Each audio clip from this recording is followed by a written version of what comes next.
The summer air in northern France was thick with tension, not the kind that bursts in a moment, but the slow, suffocating type like a thunderstorm dragging its heels across the sky.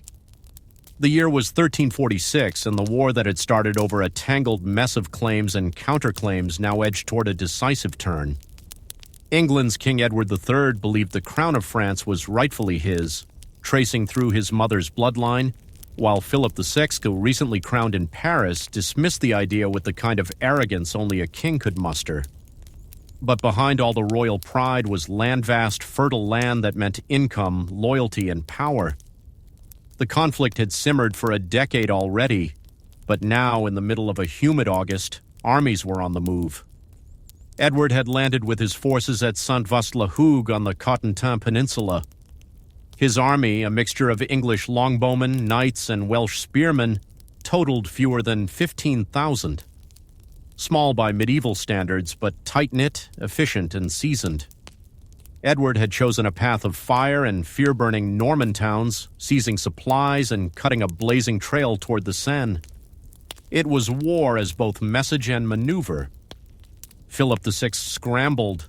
France was larger, wealthier, and in theory better equipped, but her forces were scattered, her nobility prickly, and her command structure, well, more poetic than practical. The French king tried to block the English near Rouen, but Edward slipped past and continued his campaign, plundering as he went.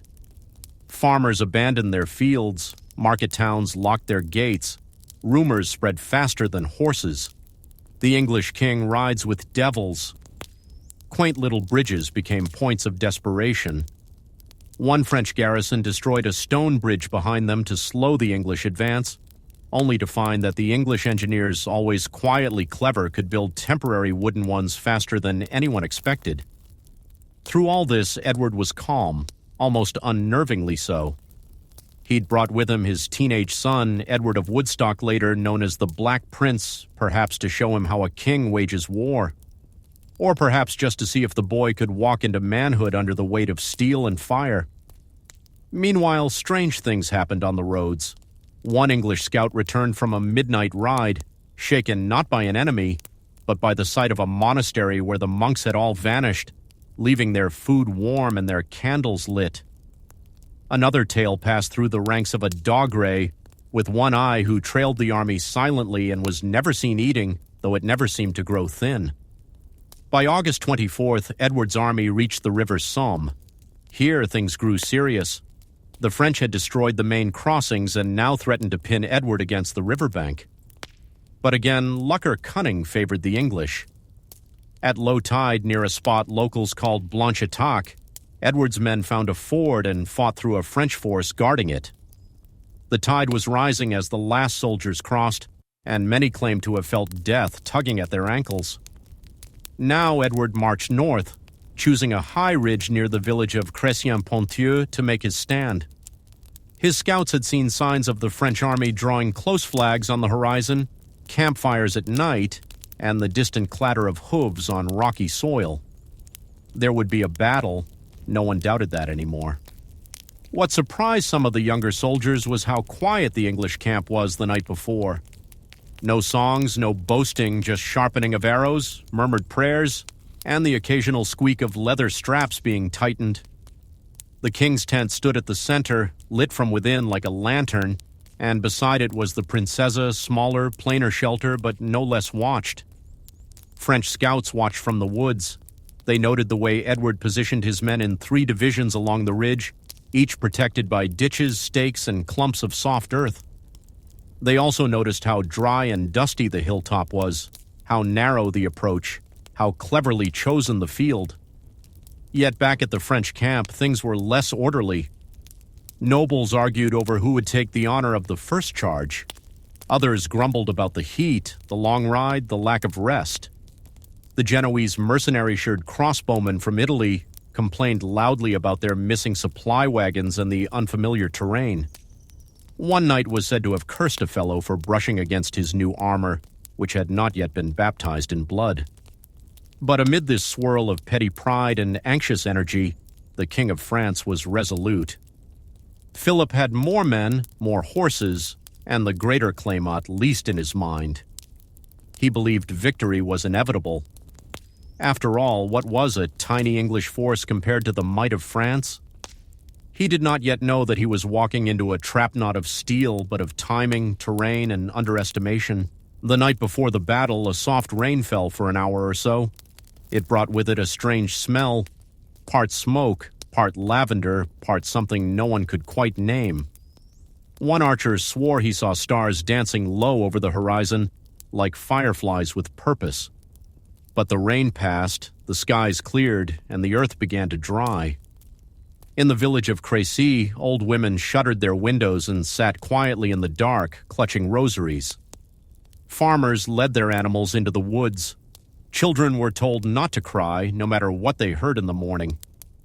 By sunrise, the English army was still and ready, eyes fixed southward, waiting for the thunder of hooves and the first glint of enemy steel. The sun rose over the French host like a lazy king, cloaked in haze and streaks of amber. For King Philip VI, the morning held the promise of triumph. He had finally caught up with the English invaders. His army, numbering well over 30,000, filled the hills and meadows behind him. Trumpets blared, banners fluttered in every imaginable heraldic color, and the scent of trampled grass mixed with sweat, horse dung, and polished steel. Philip himself was dressed in gleaming mail and a surcoat stitched with the golden fleur-de-lis of France. His personal bodyguard, a sea of blue and silver, stood in formation just behind him. The camp buzzed with energy, but beneath the surface the cracks already showed. The night before, his commanders had argued well past midnight about who would take the front line, about when to attack, and even whether the army should rest before engaging. Some urged caution, others, eager for glory, pressed for immediate combat. The Genoese mercenaries brought in for their renowned crossbow skill were especially angry. Their equipment wagons hadn't arrived, they'd marched hard for days, and now they were expected to fight uphill against archers without their protective pavises, large shields used to reload under cover. Philip overruled the cautious voices. His pride, perhaps stirred by the sight of the smaller English force arrayed like ants on a ridge, pushed him forward. He declared the attack would begin at once. Back in the English lines, King Edward III stood behind his men, his armor plain and his gaze distant. He trusted his captains to hold the line, but more than that, he trusted the position. The field he'd chosen near Crécy sloped gently downhill in front of him, giving his longbowmen a clear field of fire. The freshly dug ditches and sharp stakes planted in the soil would break up cavalry charges. Behind the archers stood rows of Welsh spearmen and English men-at-arms, calm and wordless. At the center of the line stood his son Edward of Woodstock, only 16, already wearing his first suit of blackened armor. His face was pale, not from fear, but from the strange stillness that comes just before history breaks loose. Shortly after noon, with the sun climbing higher, the French army began to advance. The Genoese crossbowmen led the charge, advancing in ragged lines down the slope. They were supposed to soften up the English front, drive their archers back, and break their cohesion. But the plan faltered from the start. The ground was uneven, churned up from the previous night's rain, and their missing shields left them exposed. Worse still, the sun now shone directly into their eyes, glinting off English helmets and arrow tips like tiny knives of light. The English longbowmen waited. Bows were strung, arrows nocked, fingers calloused from practice over years of war and forest hunting. Each archer carried a sheaf of 60 arrows, and many had spares bundled nearby in sacks of oiled linen. The Genoese loosed their first volley and it fell far short. The English did not reply. Another volley followed, just as weak. Then came the English response. Thousands of arrows flew at once, not in twos or threes, but in swarms. It was said that the sky went gray for a moment, as if the birds themselves had turned against the French. The sound of arrows striking shields and armor was not like thunder, but like rain on a roof, constant, overwhelming, unrelenting. The Genoese faltered, their lines broke. Some turned and ran. King Philip, furious, mistook the retreat for cowardice. In one of the more baffling decisions of the day, he ordered his own knights to ride down the Genoese as they fled. French cavalry, proud and heavy with iron, surged forward, trampling the very mercenaries hired to help win the battle. In the English lines, the archers stepped sideways to let the cavalry come closer. Then they fired again, this time aiming at the horses. Men can be brave. Horses don't understand what a rain of arrows means. They panic, and they did. Dozens of French knights were thrown from their mounts. Some fell into the ditches and couldn't rise. Others slid in the mud, disoriented by the shrieking of horses and the whistling of arrows. In the chaos, one of the English archers named Will, according to a later account, noticed a curious sight: a French knight trying to rally his men while his helmet was on backward. Whether out of confusion or simple exhaustion, the man barked orders into his own ears before being gently led away by his squire. Charge after charge came, and charge after charge failed. The French knights, noblemen with centuries of pride behind them, hurled themselves at the English lines like waves against a rocky cliff, and like waves they broke and rolled back, leaving pieces behind. Philip's command began to unravel. Messengers sent to call off the next charge never reached their targets. Horses refused to climb the slope after seeing their fellows shot down in heaps. Some knights tried to circle around, only to be caught in the mud or trapped between hedgerows. Others never heard any orders at all. The battlefield was too loud, too crowded, and too thick with smoke. Meanwhile, up on the ridge, young Edward, the Black Prince, stood unshaken. His banner, a golden sun on a black field wave, steadily above him. When a nearby knight suggested retreat or reinforcement, the prince simply shook his head and said nothing. King Edward, watching from a nearby windmill hill, was asked whether he should send help to his son. He declined, saying he would let the boy win his spurs. It was not said with cruelty, but with confidence. By late afternoon, the French had lost thousands and gained nothing, yet still they attacked. Still they believed. Pride is a hard thing to bury, especially beneath a pile of broken lances and pierced armor. And still the English archers fired. The sun drifted lower over the fields of Crécy, and the shadows stretched long over the churned-up ground. The English ridge still held firm, the men quiet, focused, methodical in their killing. Down below, the French had already lost more men than they cared to admit. But the attacks hadn't stopped. Edward III's march to this place, this little speck of earth no one had heard of before, had been bold and brutal. From his landing in Normandy to this moment, everything had been planned with grim precision. He had crossed rivers others thought impassable, burned cities too strong to fight, and pulled the French army out of its center by sheer audacity. And now, finally, he had led them to a battlefield of his choosing. The French forces, for all their numbers and splendor, had been tricked into chasing shadows. When they finally caught the English, they were exhausted, scattered, and fed mostly on pride and poor communication. Still, that morning they had believed in the justice of their cause. Philip VI, crowned and confident, had rallied knights from every corner of France. Languedoc, Burgundy, Picardy, Brittany. Many had traveled weeks to be there. And when the time came to attack, they did not hesitate. They had trusted their king. But by mid-afternoon, that trust was cracking. From the high ground, Edward's archers had a clear view of the valley and the winding road that brought in wave after wave of French men-at-arms. The English soldiers didn't talk much. They just loosed their arrows, retrieved more, and fired again. One odd story that would later travel among campfires was of an archer named Dafydd from North Wales, who tied feathers to his helmet for luck. But after his third string of kills, a French prisoner told him the feathers made him look like a deranged goose. Dafydd left them there anyway, and he became something of a talisman to those near him. The goose that couldn't die, they whispered. At the edge of the battlefield, the wounded began to pile up. French squires dragged their lords to the rear, only to realize the rear no longer existed. What had once been a confident line of support now resembled a jumbled crowd of horses, limping soldiers, and servants shouting over each other. The French high command was no longer commanding much of anything. The English, by contrast, stayed still, They held their ground. That was Edward's design: no wild charges, no unnecessary risks. They didn't need to pursue anyone. The French were kind enough to keep coming.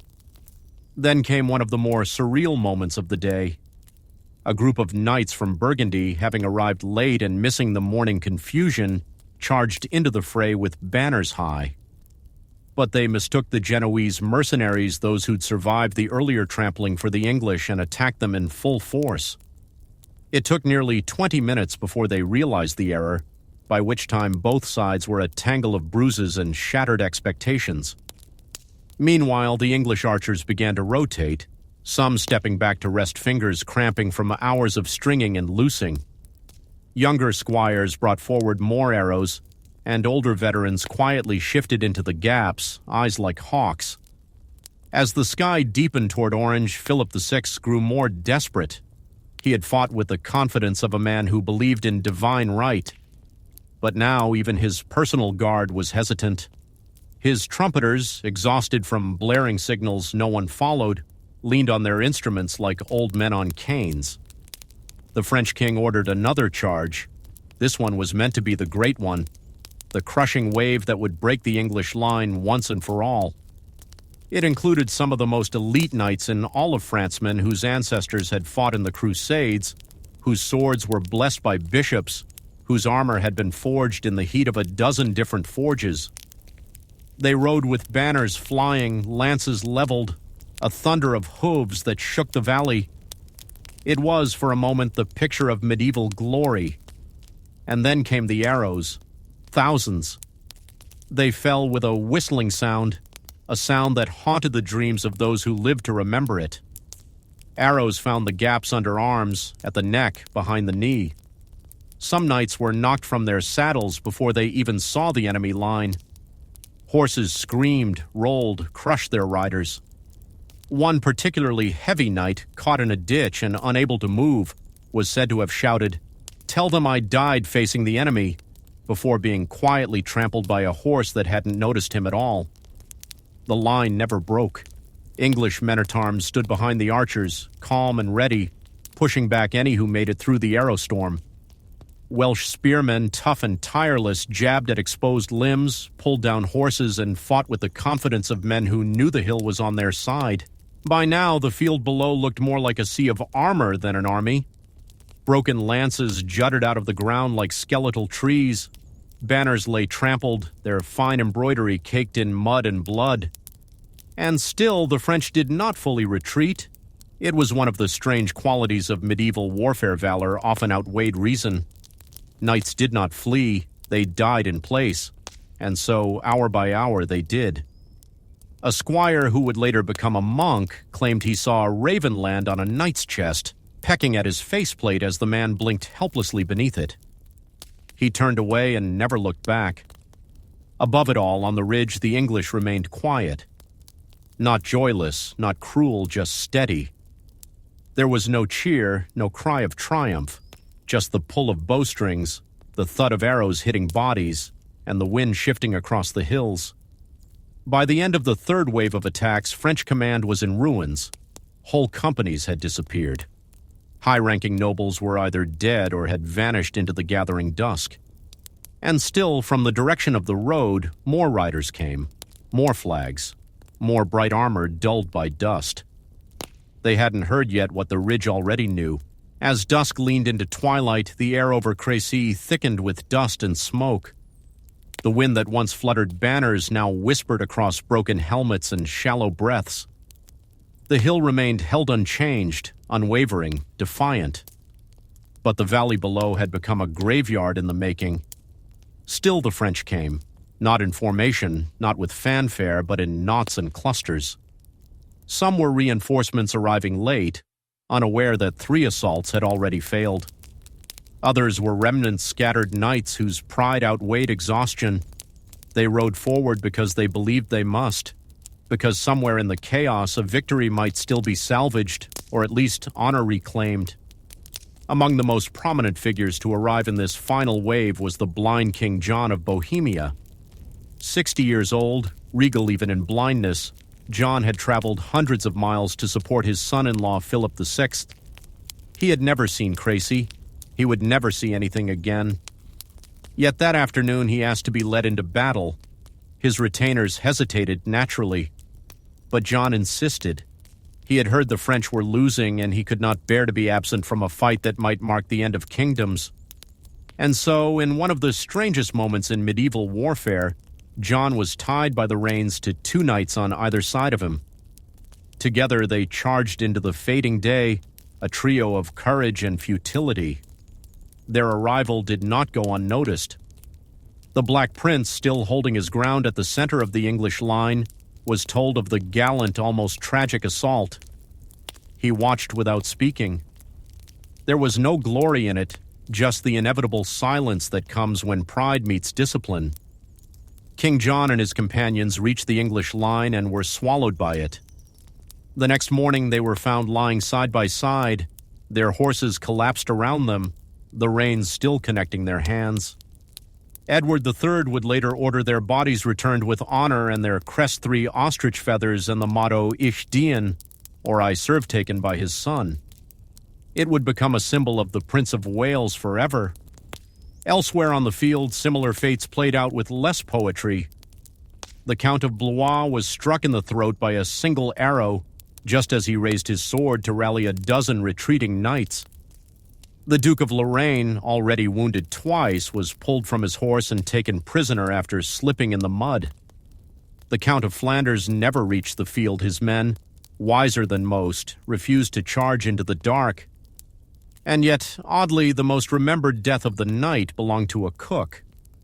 He had wandered too far from the English supply wagons, following the sounds of battle. Whether he meant to help or merely satisfy his curiosity isn't known. He carried a ladle in one hand and a small wooden pot in the other. When the French mistook him for a retreating soldier and gave chase, he reportedly swung the ladle with such force that he knocked a nobleman from his horse. He was killed moments later, but his story spread faster than any noble's. Back on the ridge, Edward III allowed himself a moment of stillness. His army had held. Against impossible odds, outnumbered 2-1, they had broken the flower of French chivalry. He didn't smile. Victories like this weren't built on joy. They were built on mud, wind, and patience. By nightfall, the French began to withdraw, first in pockets, then in waves.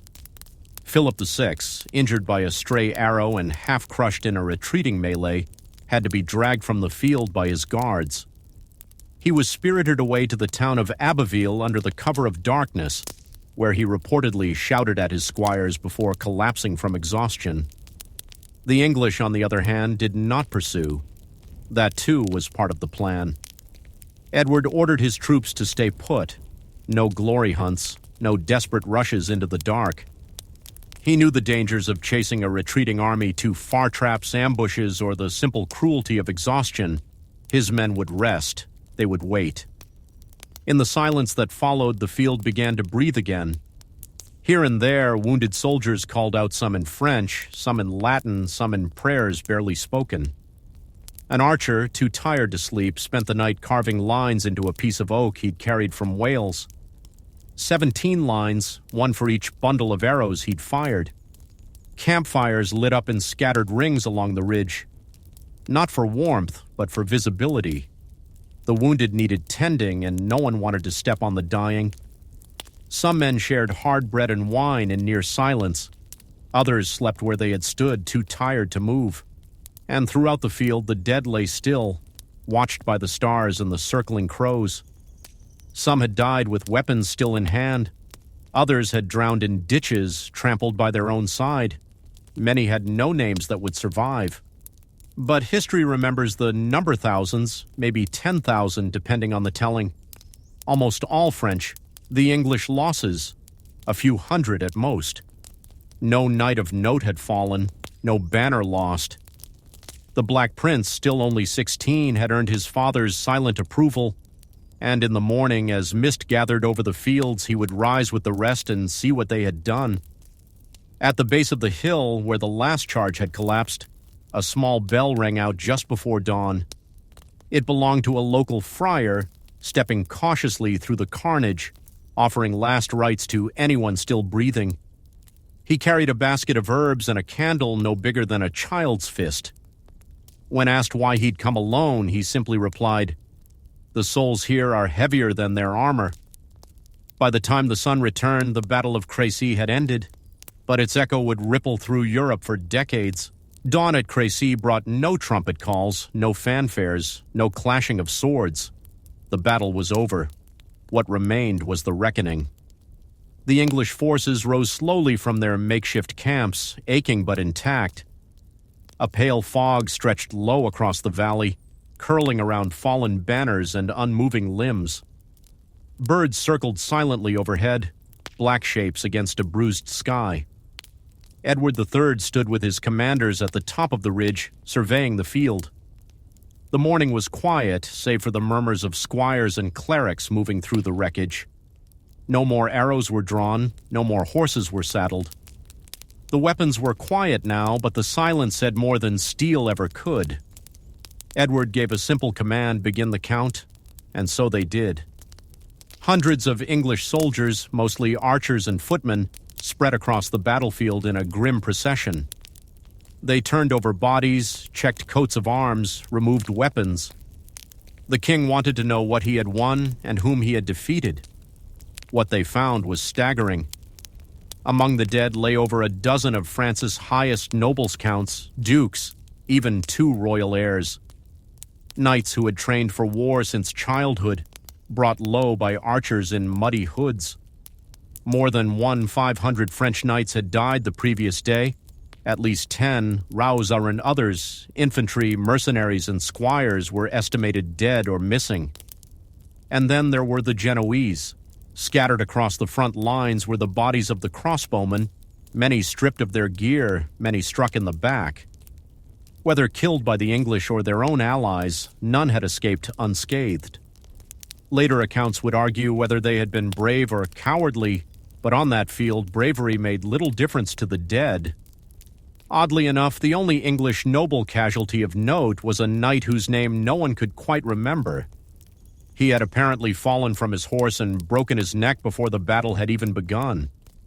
His fellow knights, too embarrassed to admit it, buried him quietly and told the others he'd died heroically in the thick of it.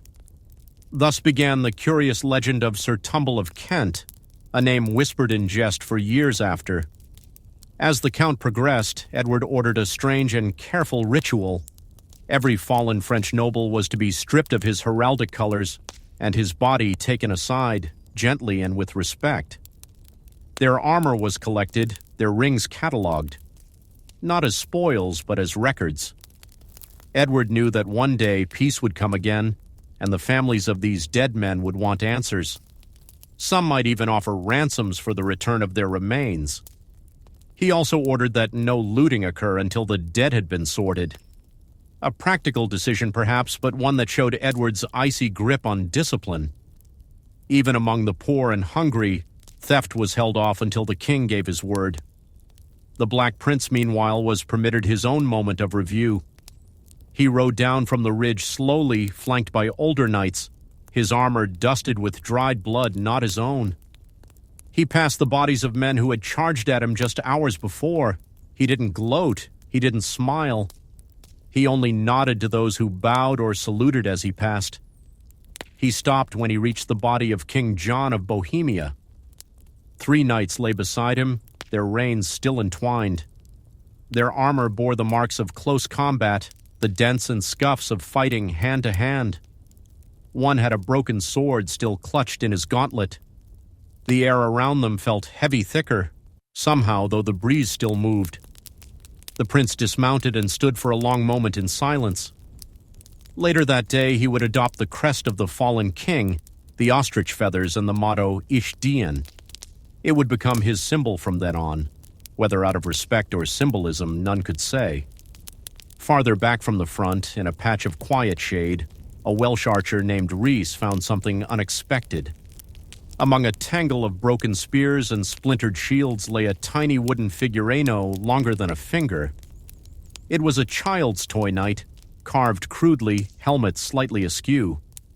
Whether dropped by a squire or carried into battle as a charm, no one knew. Rhys pocketed it and told no one. Years later, he'd give it to his own son, who never saw battle but loved the story of Crécy. And then came the gravediggers. Dozens of carts arrived from nearby villages, many led by monks or hired laborers. Their job was clear. The field could not be left as it was. Too many bodies, too much risk of plague. Graves were dug some shallow, some mass and the dead were lowered without ceremony. Sometimes only 3 or 4 at a time, sometimes 20. The English built a temporary shrine at the base of the ridge. A wooden cross, plain and tall, was raised above a fieldstone altar. A single candle was placed atop it and lit each evening for a week. Soldiers came to it in quiet moments, not to pray perhaps, but just to sit, to let their thoughts settle, to let the noise in their minds recede. By the 3rd day, the French had stopped sending scouts. No counterattack would come. Philip VI was in retreat, his army shattered. He would later try to rally new forces, of course, but his grip on power had slipped, and everyone knew it. Edward, ever the strategist, did not rest long. He sent riders ahead to scout routes toward Calais. That port city would be his next target. He wanted to cut off French access to the Channel, control the coast, starve their supply lines, and force a treaty on his terms. But that was for later. For now, Crécy was a moment held in time, a place where the old rules of chivalry had cracked beneath the force of strategy, longbows, and a hill. In one final act, Edward ordered that the banners of the fallen be folded and stored. Not burned, not buried, stored. Records were made of their colors, their symbols, their houses. He understood that someday, perhaps even in peace, someone would want them back. By week's end, the English broke camp. They left the hill with less ceremony than they'd taken it. Just a line of wagons creaking slowly eastward, and the steady beat of boots on dirt roads. But Crécy would not be forgotten. Not by the sons who would tell of it. Not by the crows who remembered the taste of iron. Not by history, which marked that place as the moment everything changed. The road from Crécy to Calais was lined with silence and shadow. Edward III's army moved steadily, a column of grit and discipline stretching for miles. The king, always focused on momentum, refused to linger in victory. His eyes were now fixed on the coast, on the port city of Calais, a French stronghold perched on the Channel's edge, well defended, well provisioned, and vital. If Edward could take Calais, he wouldn't just hold a city. He would punch a permanent hole in the northern flank of France, carving a doorway for future English ambitions. But Calais was not some sleepy village ripe for plucking. It was protected by thick double walls, a garrison of over 3,000 soldiers, and marshes on 3 sides that turned cavalry charges into slow, muddy drags. Its sea access meant it could be resupplied regularly, and its people, though fearful, were proud. Edward knew this wouldn't be another Crécy. There would be no hillside ambush, no archers raking down open fields. Calais required patience, persistence, and something medieval commanders rarely had: logistics. So, in September 1346, Edward did something few kings would dare. He settled in. He established a camp south of Calais, not as a temporary stopover, but as a miniature city. Rows of tents were pitched with military precision. Market stalls were encouraged. Blacksmiths and tanners were brought in. Clerks were given wagons and writing desks. Even a primitive postal system took root, carrying messages between commanders and England. The place became known as Villeneuve-la-Hardy Newtown the Bold. The English were not just besieging Calais, they were daring it to outlast them. Meanwhile, the French scrambled. Philip VI, humiliated by the loss at Crécy, had retreated to Amiens and began desperately trying to raise a new army. But the nobles were hesitant. Many of their sons and cousins still lay in the fields of Crécy, and their coffers were nearly empty. War fatigue set in like a long winter chill. Inside Calais, the citizens braced for isolation. The town's governor, Jean de Vienne, a seasoned knight, imposed strict rationing from the outset. No hoarding, no waste. He expelled the poor, literally opened the gates, and forced out hundreds of hungry mouths who couldn't fight. It was cruel, but calculated.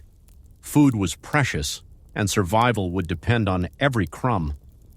Edward, watching the parade of exiles approaching his camp, made a decision that would later cause murmurs of admiration and discomfort. He ordered that they be fed and given water, but not allowed to leave. They sat in the marshlands between the two sides, no longer citizens, not yet captives, while the war continued around them. And yet, despite the somberness of the siege, oddities still bloomed in the cracks. A group of English archers began staging mock tournaments between rotations. Using blunted arrows and borrowed cooking pots as helmets, they entertained the camp with duels and exaggerated performances. One archer, nicknamed Sir Goosehelm, became something of a legend after claiming to have bested a French knight in single combat using only a fish. No one believed him, but everyone laughed, and that was enough. Nearby, a scribe named William of Ely began compiling a daily journal of the siege complete, with sketches of siege engines, maps of troop placements, and drawings of what he called notable happenings, including a rooster that refused to stop crowing until someone knitted a scarf. The journal survived the siege, eventually stored in the Tower of London, where board officials occasionally flipped through it for entertainment more than history. The military side of things, however, was anything but whimsical. Edward ordered the construction of massive siege engines, trebuchets, mangonels, and ballistas. These giant machines hurled stones, burning pitch, and even diseased carcasses over Calais walls. Day and night, the bombardment continued. The thudding of rocks and the shattering of rooftops became the town's new rhythm. But Calais did not surrender. Its sea access remained open, and small French ships continued to slip past English patrols under cover of darkness, bringing in flour, salted fish, and hope. Jean de Vienne knew that as long as supplies came, they could hold. Edward knew it too.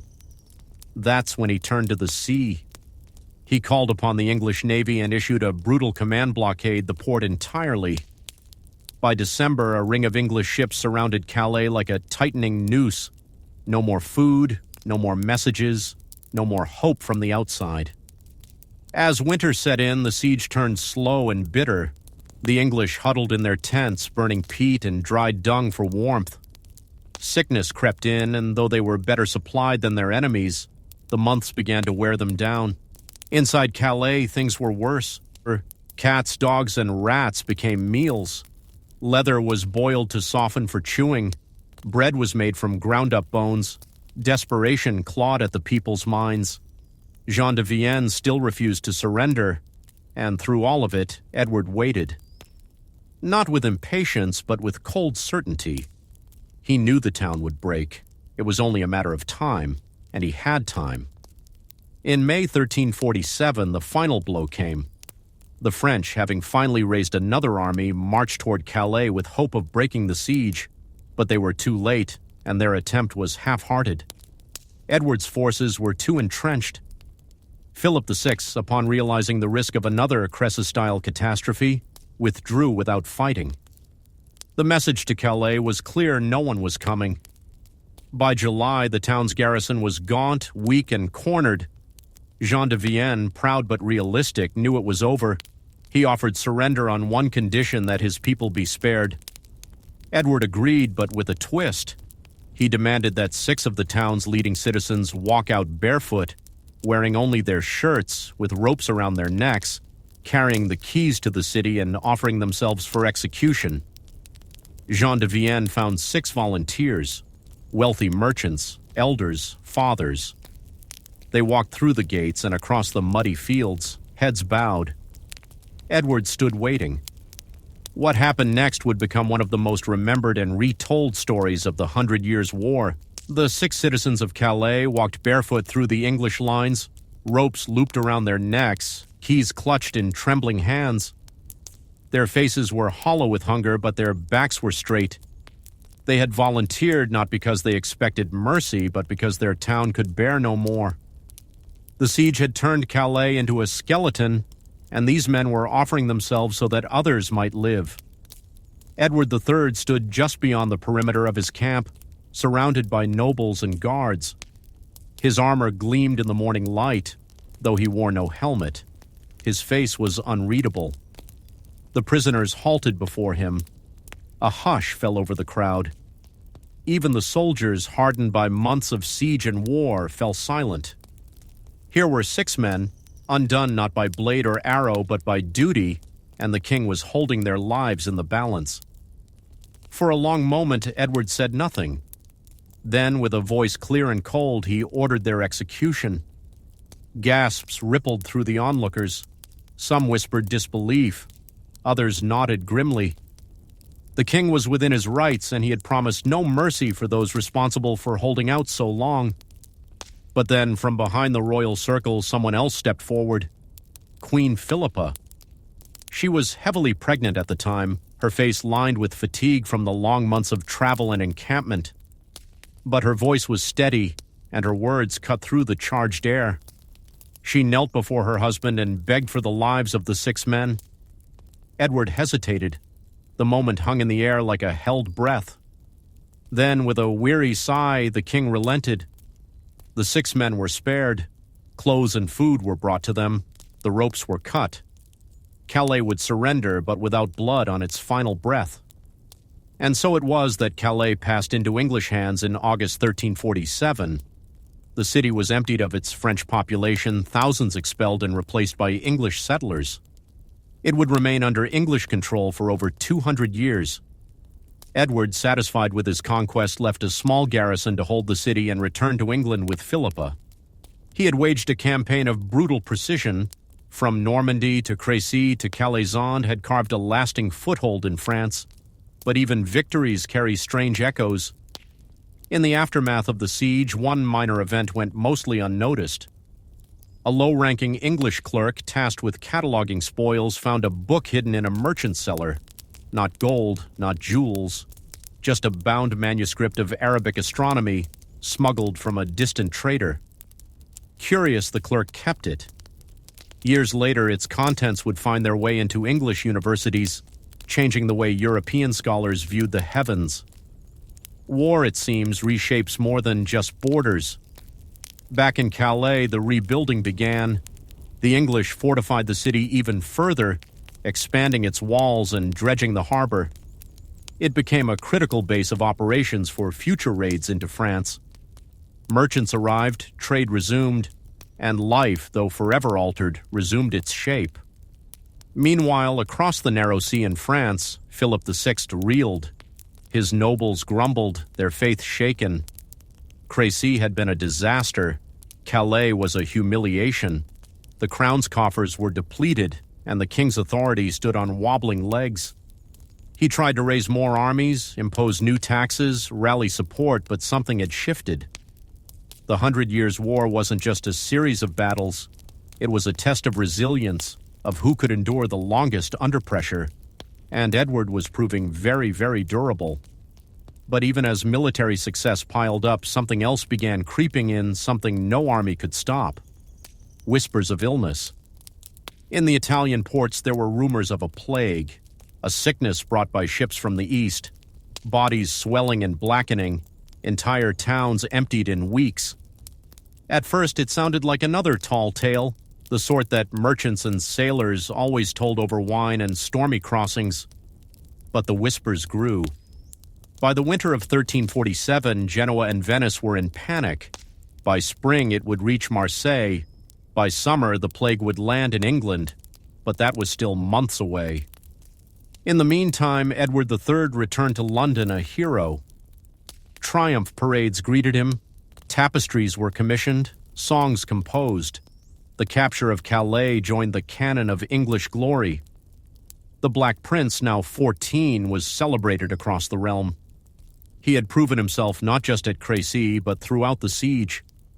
His calm, controlled demeanor and his unshakable discipline earned him admiration far beyond his years.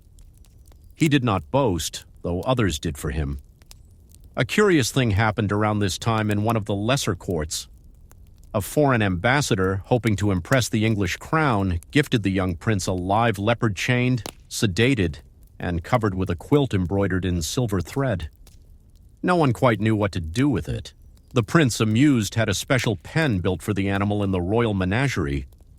There it lived, mostly forgotten by official records, until one day it famously escaped and took a nap in the royal gardener's haystack. The gardener, believing it was a very large and oddly patterned dog, attempted to feed it oats. He was unharmed. The leopard, perhaps homesick, eventually returned to its enclosure. In France, Philip VI found himself a king increasingly in name only. Nobles drifted toward private feuds. The countryside bristled with unrest. The treasury was nearly empty, and the ports along the Channel suffered from English raids and blockades. Calais was more than a city. It was a wedge driven deep into the kingdom, a symbol of lost power, and a constant reminder that Edward was not finished. For now, there was a pause in the war. Armies returned home, fields were planted again, children were born who would never remember the siege, only the stories told by their elders. Life tried, in its stubborn way, to resume, but beneath it all, something darker loomed, something worse than arrows or sieges or broken kings, something that would not distinguish between peasant and prince, between Calais and London, something already moving silently across the seas. The port city of Melcombe in Dorset, sleepy and unassuming, had no idea it would become the unlikely gateway for a tide of death. In June of 1348, an unremarkable ship docked at its wharf. On board were sailors, rats, and fleecen, of which carried the bacterium Yersinia pestis. Within days, the first residents began to fall ill. Fevers, swellings, blackened skin. The locals whispered of curses, of bad air, of punishment from heaven.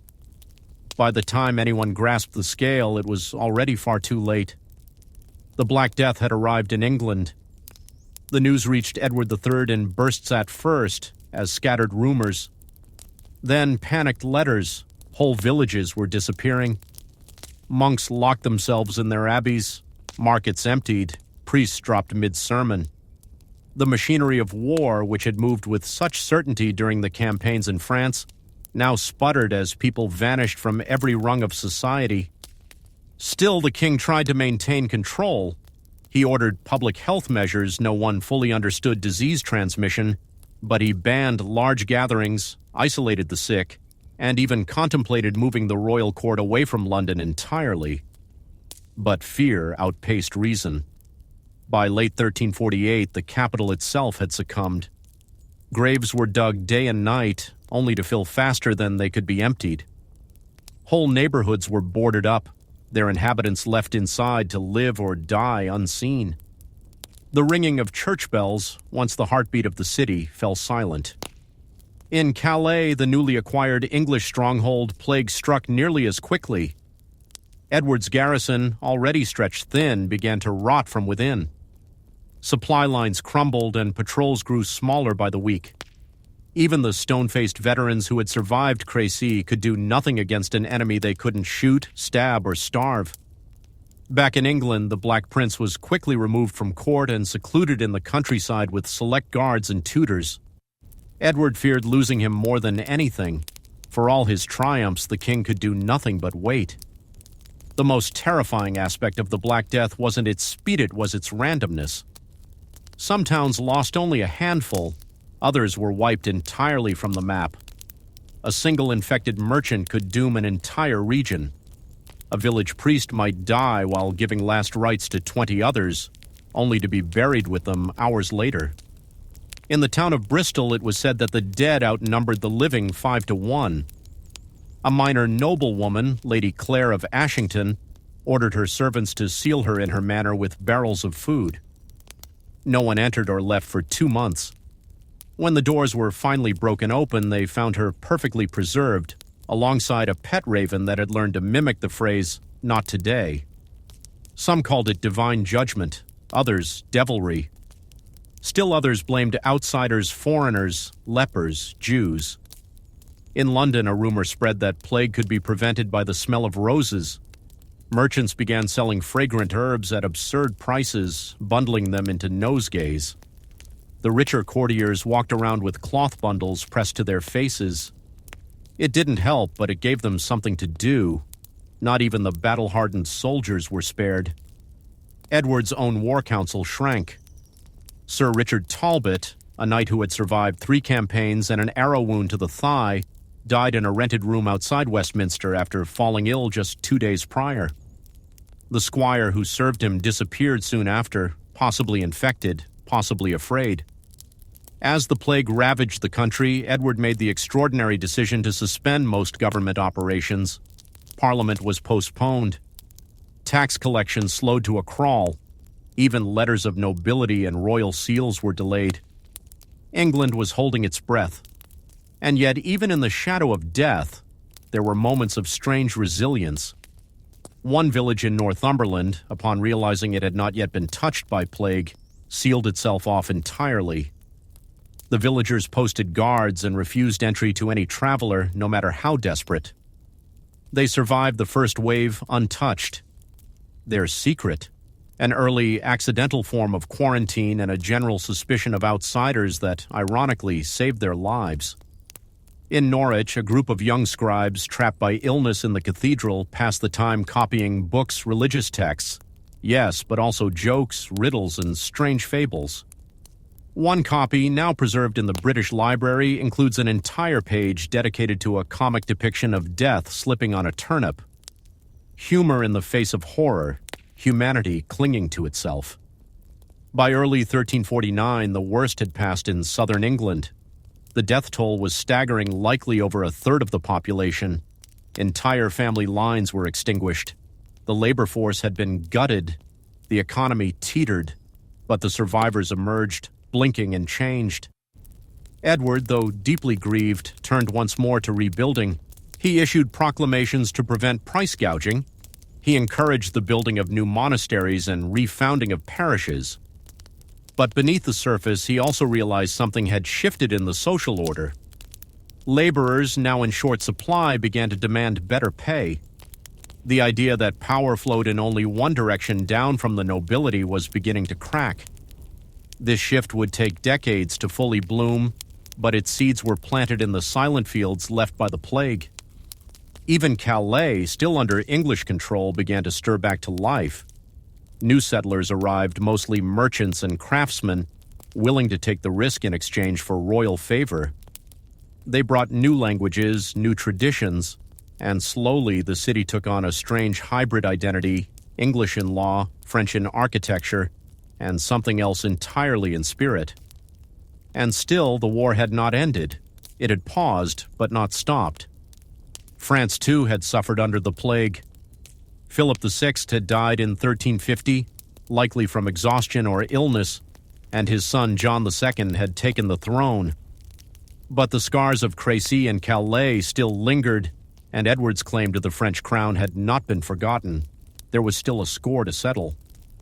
But for now, the fields lay quiet, the rivers ran slow, and the bells, once silent in mourning, began to ring again, not in celebration, but in defiance of the silence they had endured.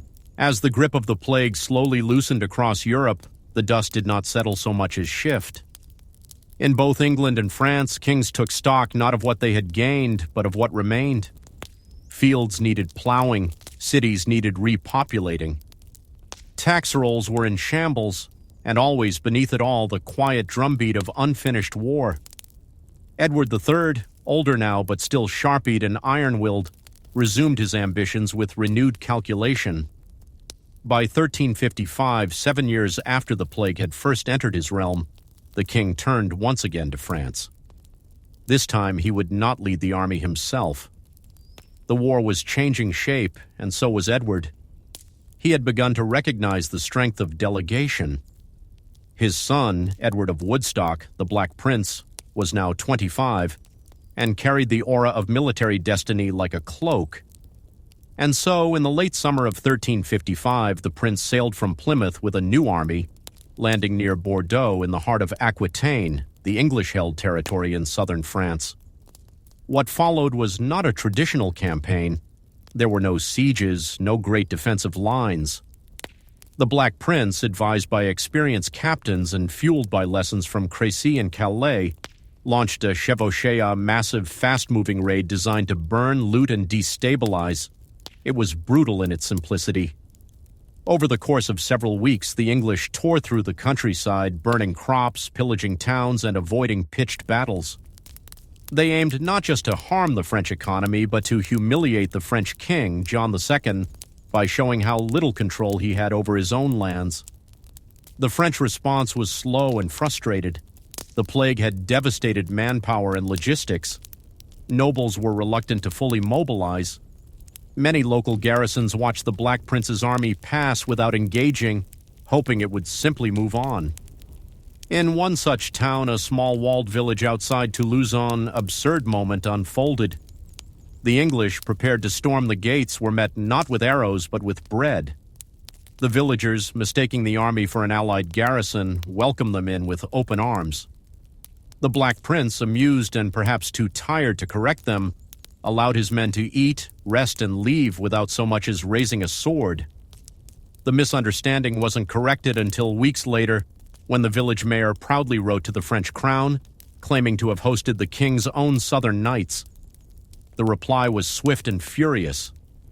Back in England, news of the prince's campaign thrilled the court. After the silence of plague years, the sound of hooves and war once again stirred English pride. But the chevauchée had another effect. It infuriated King John II of France. By early 1356, he began raising a proper royal army, one to finally trap and crush the younger Edward.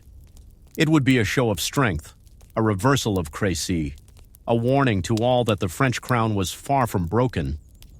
The Black Prince, sensing the trap, tried to avoid direct confrontation.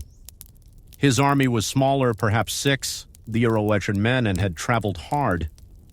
John, by contrast, commanded a force over twice as large, but as the French king closed in near the city of Poitiers, a battle became inevitable. On the morning of September 19, 1356, mist curled across the fields outside the city. The English had taken position in a narrow wooded defile, protected on both sides by hedges and marshy ground.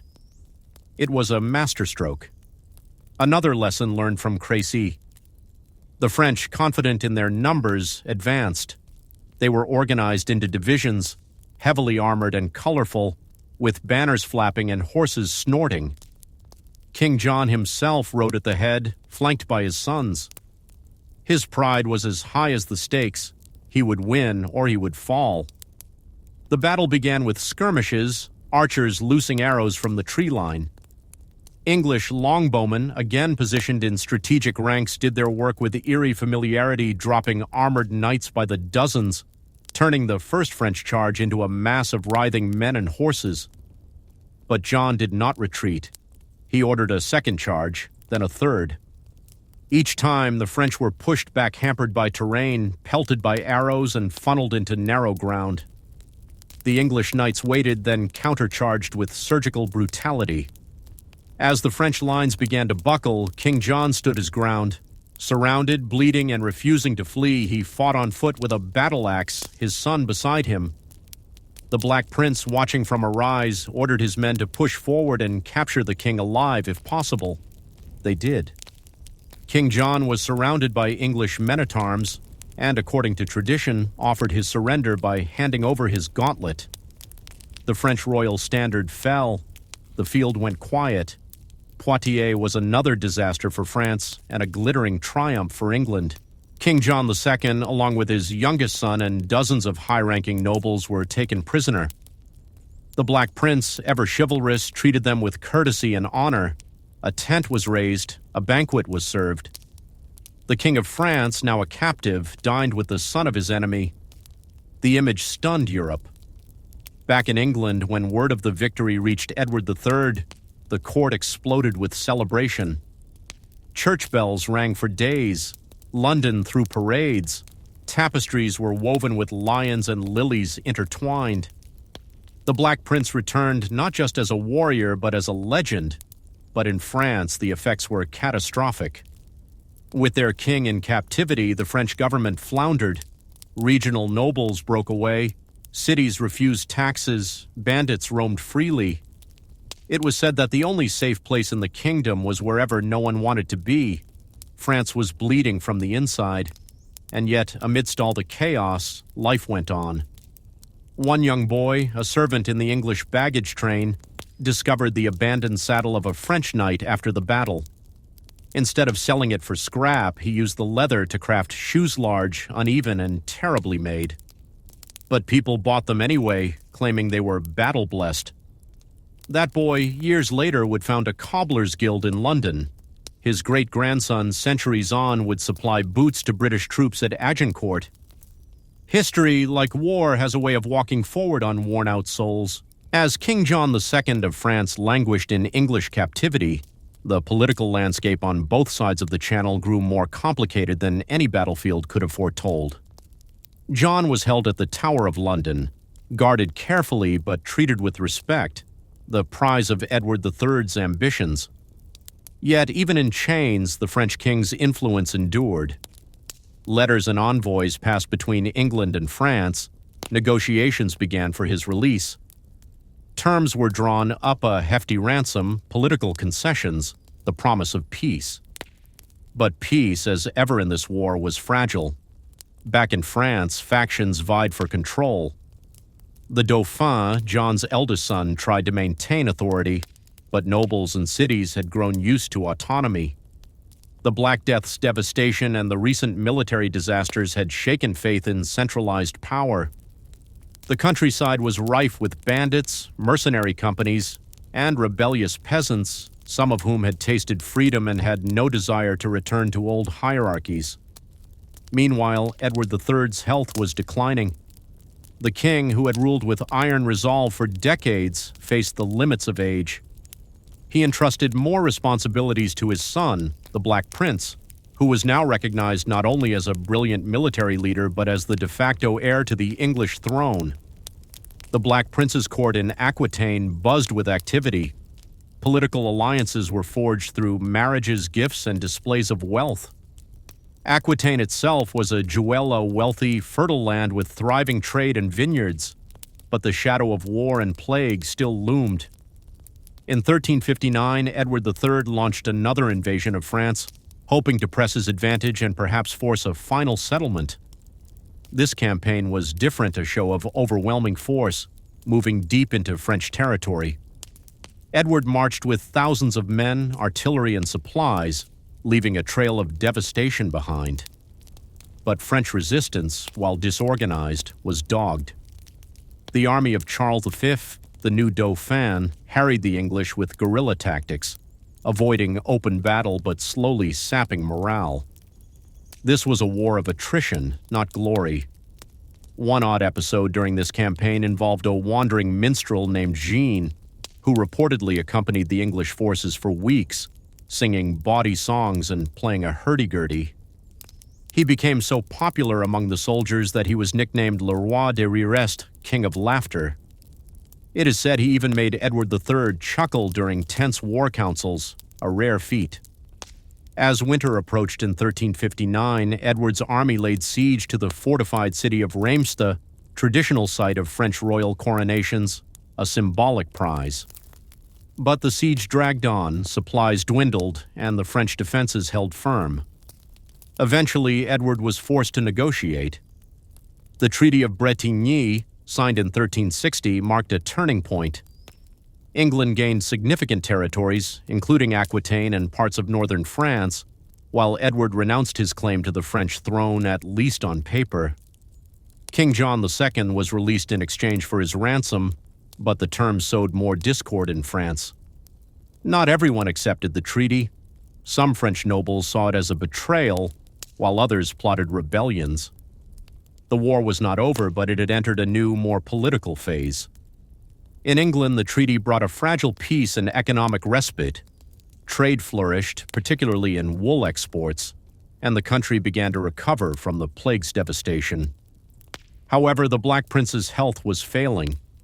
Years of campaigning, illness, and the strain of leadership were taking their toll.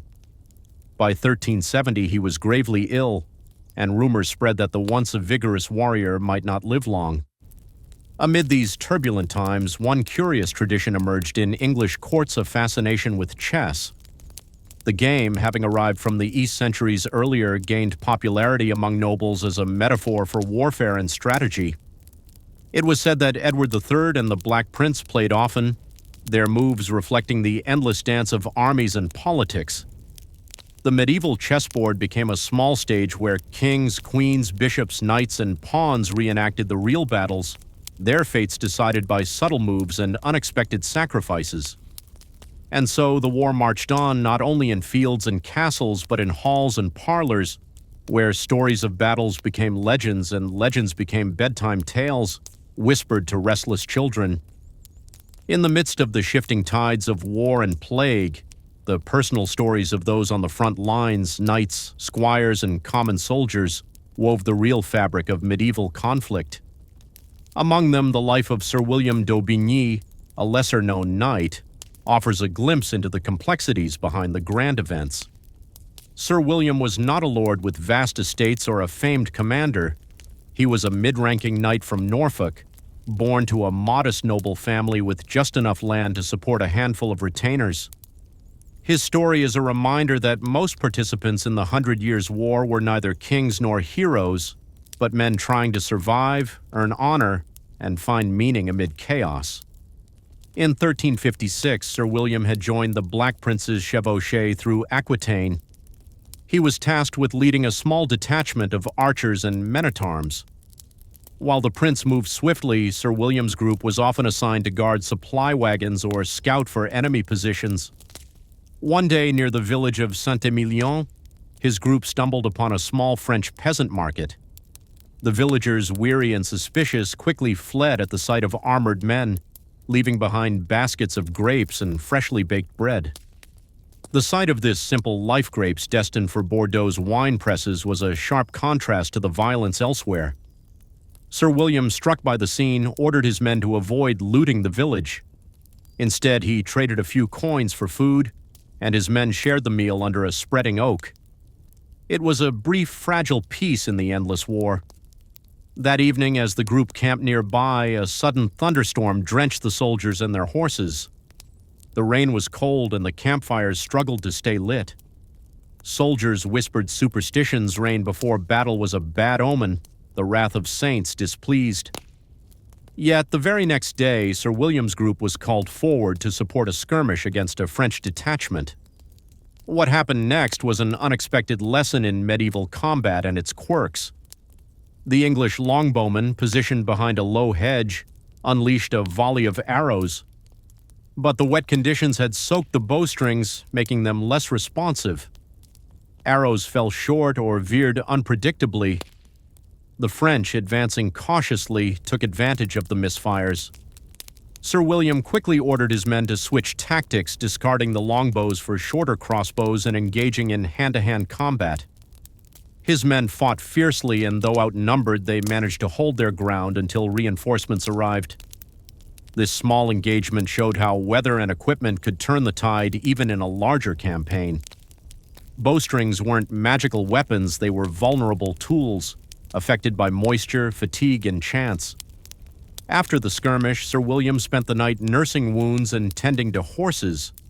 He recorded in his personal journal not a chronicle of kings and battles, but of everyday struggles, the sting of rain, the clumsiness of armor, the camaraderie among men who shared meals and danger.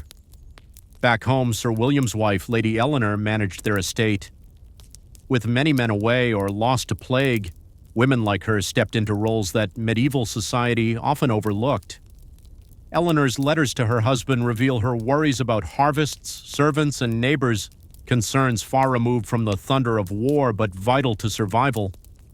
One odd letter mentions a traveling minstrel who claimed to have been cursed by a witch, only to find his voice restored after drinking water from a nearby spring. Whether truth or tale, it shows how superstition and folklore thrived alongside swordplay. Sir William's story reminds us that beneath the grand narratives of kings and battles lie countless personal tales of courage, hardship, and unexpected kindness. The 100 Years' War was fought not just on fields, but in these small moments where fate, weather, and human will intertwined unpredictably. The ebb and flow of the 100 Years' War continued to ripple across the centuries, marked not only by grand battles but by the shifting loyalties and uneasy truces of fractured France. One chapter that rarely features in the tales of kings and knights is the rise of the mercenary companies, the free companies who carved out their own brutal niche amid the chaos. As peace treaties faltered and armies disbanded, thousands of unemployed soldiers, accustomed to violence and camaraderie, found themselves out of work. Without lands to govern or kings to serve, these men, veterans of Crécy, Poitiers, and countless skirmishes, formed bands that roamed the countryside, pillaging villages, extorting towns, and sometimes even holding castles hostage for ransom. One notorious band was known as the Tardvenus, those who arrived late. Composed mostly of English and Gascon soldiers, they earned their nickname by showing up after battles, picking over the spoils, and demanding their share long after kings had moved on. In the spring of 1362, the Tardvenus swept through Burgundy, laying waste to farmland and terrorizing merchants. Their leaders were ruthless and cunning. Former knights who had seen the limits of chivalry and embraced survival at any cost. The French crown, weakened by internal strife and the plague's shadow, struggled to respond. Local militias were often no match for these hardened veterans who fought with discipline and desperate ferocity. What makes this period oddly fascinating is how mercenaries blurred the line between soldier and outlaw. They could be hired by a lord one month and sacked his lands the next. Their loyalty was currency and their ethics flexible. Among their ranks was a peculiar figure, Jean le Batardnik, named the Rat, for his wiry frame and uncanny ability to slip through enemy lines. He was reputed to survive even when trapped, using tunnels, secret passages, and sometimes sheer luck. Legend has it that Jean once escaped capture by hiding in a barrel of wine, only to be rolled out at a feast held by his enemies. The hosts were so impressed by his audacity they spared him and offered him a place at their table. Whether true or exaggerated, the story captures the chaotic, unpredictable nature of medieval warfare. These mercenary bands were a symptom of the larger disorder, the breakdown of feudal order, and the rise of warfare as a business. They operated in a gray zone where brutality and pragmatism mingled. But even as mercenaries ravaged the land, the war itself continued on other fronts. The English crown, under Edward III's son Richard II, sought to consolidate gains in France, while the French crown, rejuvenated under Charles V and later Charles II, began to push back with new strategies emphasizing fortifications, diplomacy, and avoiding pitched battles. Amidst this, the common folk peasants, artisans, and townspeople became experts at enduring hardship. They developed ingenious methods to protect their homes, building watchtowers, organizing night patrols, and storing grain in secret caches. One curious practice involved hanging dried animal skulls outside homes as talismans. While meant to ward off evil spirits, these grim decorations also served as warnings: dangerous place, or beware the owner's temper. This blend of superstition and practical defense was typical in a world where threats came from both armies and the unknown. The mercenary era would eventually wane, replaced by more centralized professional armies in the late 14th and early 15th centuries. But their impact lingered. The devastation they wrought hardened communities, reshaped economies, and influenced how future wars were fought. And so, the 100 Years' War was not just about kings and battles, but about survival in a world where loyalties shifted like sand, and the line between friend and foe was often just a matter of who paid the coin. The turning point came in the early 15th century when the war entered a new, more desperate phase. The English crown, now under King Henry V, sought to capitalize on divisions within France and reassert its claim with renewed vigor. Henry was a different kind of monarch, young, ambitious, and ruthless. Unlike Edward III or the Black Prince, Henry was a hands-on commander, willing to personally lead his men into battle and endure the same hardships. His invasion in 1415 aimed to strike a decisive blow, and it delivered one at Agincourt, a battle whose name would echo through history. The English army, outnumbered and weary from a long march through hostile territory, took up position in a narrow, muddy field near the village of Agincourt. Rain had turned the ground into a quagmire, making movement difficult and tiring the horses. The French, confident and clad in heavy armor, advanced in tight formations, expecting an easy victory.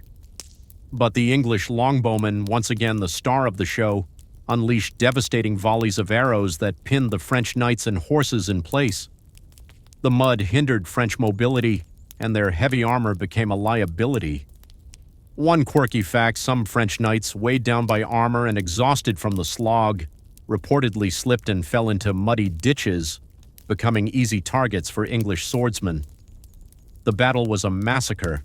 Henry versus smaller, more disciplined force routed the French army, capturing numerous nobles and securing a stunning victory. Yet this triumph was bittersweet. The war dragged on for decades after, with shifting alliances, intermittent truces, and the slow rise of new heroes, among them a young peasant girl named Joan of Arc, whose story would bring hope and shake the story of Joan of Arc, the Maid of Orleans, burst forth like a sudden flame in the darkened corridors of the 100 Years' War. Born around 1412 in the small village of Domremy, Joan was an uneducated peasant girl who claimed to hear divine voices urging her to drive the English from France and crown Charles VII. At a time when France was fractured and demoralized, her conviction was remarkable, and it inspired desperate hope. In 1429, Joan convinced the Dauphin Charles to allow her to accompany the army relieving the siege of Orleans. What followed was extraordinary. The siege was lifted, and the French forces, bolstered by her presence, began to reclaim territory. Her armor was simple but practical, her charisma magnetic. She carried a banner rather than a sword, but her influence was undeniable. The troops followed her not because of military genius, but because of belief. One quirky fact: Joan reportedly had an aversion to wearing underwear beneath her armor, a practical choice she explained by saying it prevented chafing during long marches, a small detail that humanizes this legendary figure. Her capture in 1430 by Burgundian allies of the English led to a politically motivated trial and her execution by burning in 1431. Yet her martyrdom only strengthened French resolve. Joan's role in turning the tide of the war was profound. She gave a shattered nation a symbol of unity and faith, rekindling the spirit needed to push back English advances. The war's final decades saw France regaining ground, fueled by Joan's legacy and evolving military tactics, including increased use of artillery and professional armies. By the mid-15th century, the 100 Years' War was drawing to a close, though not with a bang but a slow, grinding unraveling of English ambitions in France. The once vast English possessions in French lands shrank like a receding tide, and the French monarchy grew stronger, more centralized, and better equipped to defend its borders. The final phase saw the French using cannons to devastating effect, breaking through castle walls and fortifications that had once seemed impregnable. The war evolved from medieval knightly charges to artillery sieges and professional infantry formations. One curious tidbit from this time: the French king Charles VII was sometimes called the well-served king, thanks to his loyal generals and advisors, but also because he enjoyed his meals and reportedly had a sweet tooth for marzipan, a luxury in a time of war and hardship. The English, distracted by internal conflicts like the Wars of the Roses, gradually withdrew from most of their French territories, retaining only Calais until 1558. The 100 Years' War ended not with a definitive battle, but with treaties, truces, and shifting politics. It transformed warfare, diplomacy, and the identity of nations. For those living through it, the peasants, knights, merchants, and rulers, the war was a long, exhausting shadow. It shaped the medieval world and paved the way for the early modern era. As the fighting faded, stories of valor, tragedy, and strange little moments endured. From the quirks of weather affecting bowstrings to a minstrel's laugh, a mercenary's cunning, and a girl who believed in voices, history remembered the human heartbeat beneath the clash of swords. The night deepens, and the echoes of distant battles grow softer, like fading footsteps on a worn path.